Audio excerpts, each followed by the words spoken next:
నమస్కారం, welcome to Suman TV. నేను గీతాంజలి.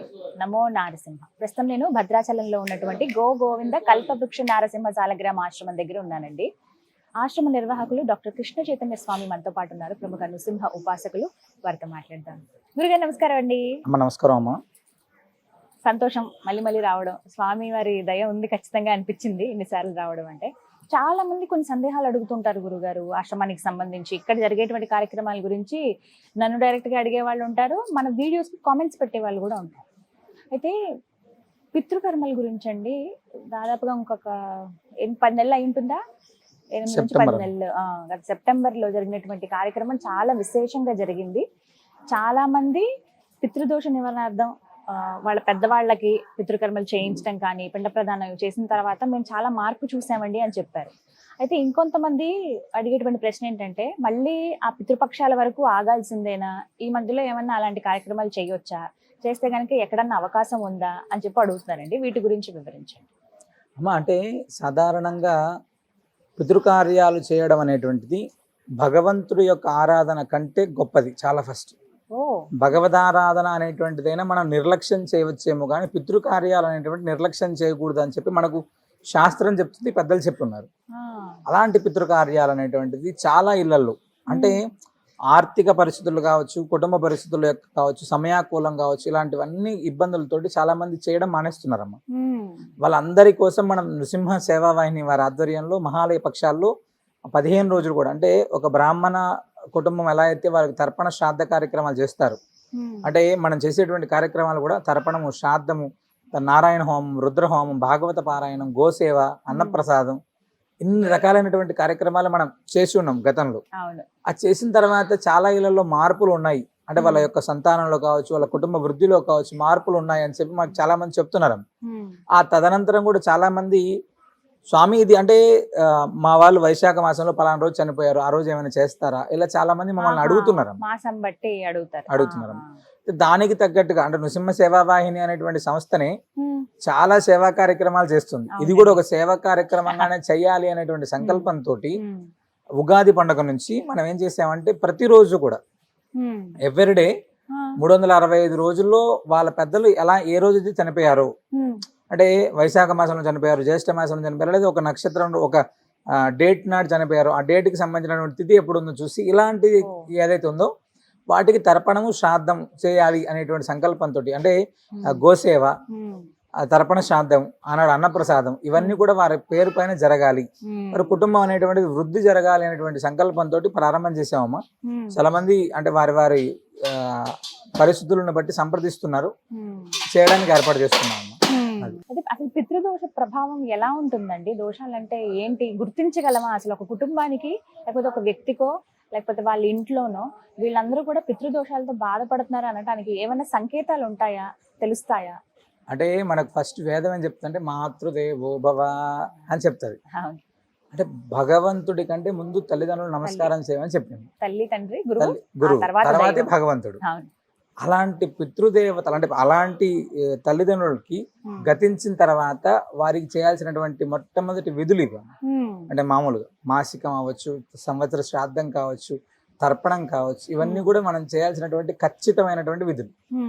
సరే, మనకున్నటువంటి పరిస్థితుల్లో 10 రోజుల తర్వాత ఎవరికి వాళ్ళు అయిపోతున్నారు, పట్టించుకోవట్లేదు, చేయట్లేదు. సరే, అడిగితే వివిధ రకాలైనటువంటి కారణాలు చెప్తున్నారు. ఇప్పుడు చాలా ప్రాంతాల్లో మాకు అర్చకులు దొరకట్లేదనో, లేకపోతే చేసే వాళ్ళు దొరకట్లేదనో, మాకు ఉద్యోగాల ప్రభావం చేతనో ఇలా జరుగుతున్నాయి. ఇక బయట దేశాలకు వెళ్ళినటువంటి వాళ్ళైతే సరే వాళ్ళకు ఉన్నటువంటి ఇబ్బందులు, అక్కడ చేసేటువంటి పరిస్థితి కూడా చాలా ఇబ్బందిగా. అసలు పితృదోషాలు ఎందుకు వస్తాయి? ఆ పితృదోషాల యొక్క ప్రభావం చేత మన కుటుంబం ఏమవుతుందంటే, అసలు పితృదోషాలు అనేటువంటి పితృకార్యాలు చేయకపోతే ఖచ్చితంగా దాని యొక్క ప్రభావం చూపిస్తుంది. ఒకటి ఫస్ట్ జాతక రీత్యా కూడా దాని యొక్క ప్రభావం ఖచ్చితంగా మనకు ఉంటుంది. అంటే కుటుంబ వృద్ధి అనేటువంటిది ఫస్ట్ కనపడదాం. మనం ఏం పని చేస్తున్నాము, ప్రతి పనిలో తెలియనటువంటి ఆటంకం మనతో పాటు రెడీగా ఉంటుంది. అంటే నువ్వు ఒక పని కోసం వెళ్తే నీకంటే ముందు ఇది వెళ్ళి అక్కడ కూర్చుంటే దాన్ని మనం తిరిగి వెనక్కి వస్తుంటాం.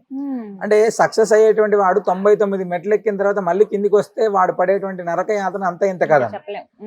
ఉద్యోగానికి సంబంధించినటువంటి ప్రయత్నం కావచ్చు, సంతానానికి సంబంధించినటువంటి వాళ్ళు కావచ్చు, చాలా మందికి ఆటిజం అనో, పుట్టినటువంటి సంతానం ఇబ్బంది పడేటువంటి వాళ్ళు కావచ్చు, ఇలా చాలా రకాలైనటువంటివన్నీ కూడా ఈ పితృదోషాల ప్రభావం చేత వచ్చేటువంటివి. అంటే మన కుటుంబం ఎప్పుడు కూడా అన్యోన్యంగా లేదు, మన కుటుంబం ఎప్పుడు కూడా వృద్ధిగా లేదు, ఏదో రకమైనటువంటి అసంతృప్తి మనకు ఉంది అంటే దీని యొక్క ఇంపాక్ట్ మనకు ఖచ్చితంగా అర్థం అవుతుంది. దీనికోసం ప్రత్యేకంగా జ్యోతిష్యాలు, జాతకాలు, శాస్త్రాలు కూడా అక్కర్లేదమ్మా. మనకు తెలిసినటువంటి విధంగా మనం చూసుకున్నా కూడా.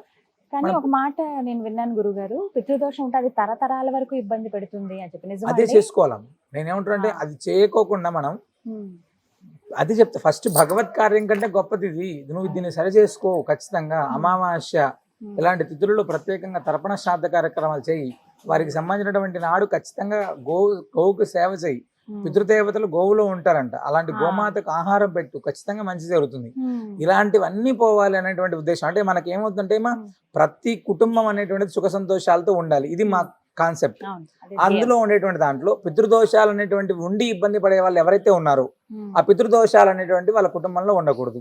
దానికి మనం ఏం చేయాలి అనేటువంటిది ఒకటి గట్టిగా నిశ్చయించుకొని గత 7-8 సంవత్సరాల నుంచి ఎలా అయితే మహాలయ పక్షాల తర్పణ శ్రాద్ధ కార్యక్రమాలు చేస్తున్నామో అలా కాదు, ఈ 2025 విశ్వావసునామ సంవత్సరంలో ఉగాది పండుగ నుంచి ఏ కుటుంబంలో తర్పణ శ్రాద్ధ కార్యక్రమాలు జరగట్లేదని అనుకుంటున్నారో, మీకు సంబంధించినటువంటి పెద్దలు ఎవరైతే ఏ రోజు చనిపోయారో చెప్తే ఆ నాడికి సంబంధించినటువంటి తర్పణ శ్రాద్ధ కార్యక్రమాలు మన వైదిక బృందం చేత, ప్రత్యేకంగా దానికి సంబంధించినటువంటి బ్రాహ్మణులు మన దగ్గర ఉన్నారు, వైదిక బృందం చేత తర్పణము, శ్రాద్ధము, గోసేవ, అన్నప్రసాదం ఇలా అన్ని కార్యక్రమాలు జరిగేటువంటి విధంగా ఏర్పాటు చేస్తున్నాం. బ్రహ్మాండంగా మన తర్పణ శ్రాద్ధ కార్యక్రమాలు చేసుకోవచ్చు, మనం లైవ్ లో కూడా చూడొచ్చు. ఒకవేళ ఇక్కడికి రాలేని పక్షం ఎవరైనా ఉన్నారు, రాలేక మేము చేసుకోలేకపోతున్నాం అంటే ఖచ్చితంగా వాళ్ళకి కాల్ చేసి వాళ్ళ గోత్రనామాలు తీసుకొని వాళ్ళ పితృదేవతల తర్పణ శ్రాద్ధ కార్యక్రమాలు చేసేది కూడా మనం ఇక్కడ ప్రత్యక్షంగా చూడొచ్చు. ఖచ్చితంగా వాళ్ళు రావాల్సి ఉంటుందండి, వచ్చేటువంటి వాళ్ళు ఉంటే వచ్చే విధంగా వాళ్ళు చేసుకోవచ్చు.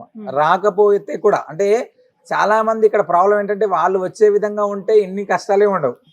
సాధారణంగా వాళ్ళు రాలేక చేసుకోలేక ఉండేటువంటి వాళ్ళే చాలా ఎక్కువ మంది అయిపోయారు. ప్రదేశాల్లో ఉన్న వాళ్ళైతే ఏ ప్రాంతం వాళ్ళైనా సరే, మన భారతదేశం కావచ్చు, బయట దేశాలు కావచ్చు, ఎక్కడ ఉన్న వాళ్ళైనా ఈ తర్పణం, శ్రాద్ధం వాళ్ళ పితృదేవతలు చనిపోయినటువంటి రోజు ఎప్పుడైతే మనకు తెలియజేస్తారో ఖచ్చితంగా మనం చేసేటువంటి ఏర్పాటు చేస్తాం.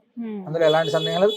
వాళ్ళు ఏం పాటించుకోవాలో చెప్తారు, ఆ కొద్దిసేపు ఆ నియమం అనేటువంటిది పాటిస్తే చాలా అద్భుతంగా జరుగుతుందమ్మా. అవకాశం ప్రతి ఒక్కరు కూడా ఇది వినియోగించుకోవచ్చు.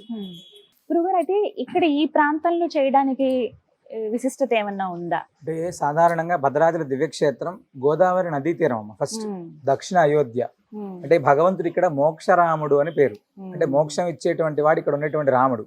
అదే విధంగా మన దగ్గర ఉన్నటువంటి చాలా గ్రామం కల్పవృక్ష నారసింహస్వామి వారు, అంటే ఎం కామయతే చిత్తం తం ప్రాప్నోతి నిశ్చయం అని ధర్మబద్ధమైనటువంటి సంకల్పాలను నెరవేర్చేటువంటి భగవంతుడు. మోక్షరాముడు, మోక్ష నారసింహుడు, వీళ్ళ దగ్గర ఇది చేయడం అనేటువంటిది చాలా అత్యద్భుతమైనటువంటి ఫలితాన్ని ఇస్తుందమ్మా ఖచ్చితంగా. గురుగారు, మరి ఎంత ఖర్చు అవుతుందండి వీటికి? ఎలా అసలు నమోదు చేసుకోవాలి? ముందుగా పేరు, గోత్రం ఇవి చెప్తే చాలా రాలేని వాళ్ళు అయితే, అంటే తండ్రికి సంబంధించినటువంటి వారు గతించారా, తల్లికి సంబంధించినటువంటి వారు గతించారా అనేటువంటిది మనం తెలుసుకోగలిగితేమా దానికి సంబంధించినటువంటి పేర్లు, అంటే 3 తరాల పేర్లు అవి తీసుకొని తర్పణం, శ్రాద్ధం అవన్నీ కూడా నిర్వహిస్తారమ్మా. సాధారణంగా వేలాది రూపాయలు ఖర్చు కాకుండా చాలా తక్కువగా అవ్వాలి, ప్రతి కుటుంబం కూడా చేసుకోవాలి అనేటువంటి సంకల్పంతో మనం చేస్తున్నాం. చాలా తక్కువ మోతాదుతో ఈ కార్యక్రమాన్ని మనం చేస్తున్నాం. అందరూ వెచ్చించగలిగేలా ఉన్నాయి, సాధారణమైనటువంటి వాళ్ళు కూడా చేసుకోవాలి అనేటువంటిది మన సంకల్పం. అందులోనూ వస్తే ఇంకొక ఉపయోగం ఏంటంటే చక్కగా అందరికి గోవిందుడిని, గోవులని ఒకేసారి సేవ చేసుకునే భాగ్యం దక్కుతుంది ఇక్కడ ప్రత్యేకంగా. అందరికీ తెలిసిందేనండి, ఇప్పటికీ చాలా మంది తెలిసి వచ్చిన వాళ్ళే. ఇంకా ఎవరైతే ఇలా రావాలనుకున్నారో వాళ్ళకి ఇది ఒక గొప్ప అవకాశం. ధన్యవాదాలు గురుగారు. విన్నారు కదా, ఇక 365 రోజులు కూడా మన పెద్దలకి తర్పణాలు కావచ్చు, పిండ ప్రదానం కానీ ఇవి చేసుకునే అవకాశం అండి.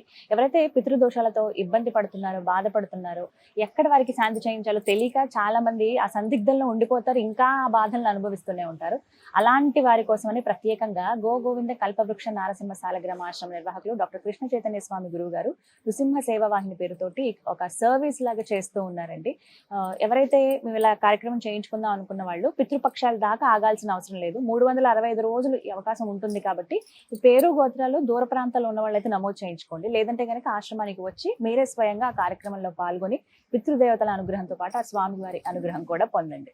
వివరాల కోసం స్క్రీన్ పైన నెంబర్స్ అలాగే ఆశ్రమం అడ్రస్ కూడా అందిస్తున్నాను, కనుక్కోండి. ఇది వాళ్ళ వీడియో. నమో నారసింహ.